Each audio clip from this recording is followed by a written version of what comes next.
Awe mas escucha do parlamento, caminhando a bisa que sim, surplus a saque for de renda não. Essa é nota verdade, surplus nós saque for de 8,5% com nossa economia a crescer, cifra no departamento econômico, plus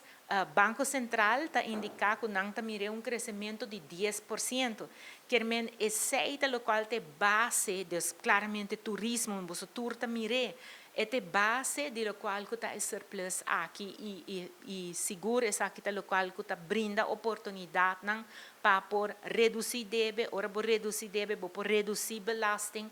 por maneira nossa indicar por governo por paga mais ligeiro e tudo isso aqui não está beneficiar o povo de Aruba. Então, o qual me precisa finalmente tá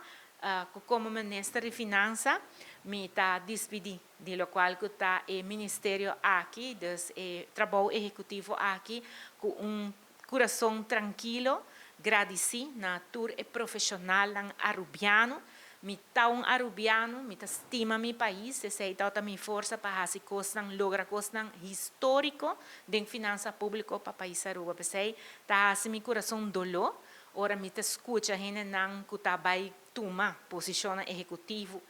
bisa awe kusina ta guarda Holanda pas Holanda tem placa para inversão pas Holanda det Holanda dat então me bisa bota dúvida den bom mês como arubiano bota dúvida den Aruba su profissional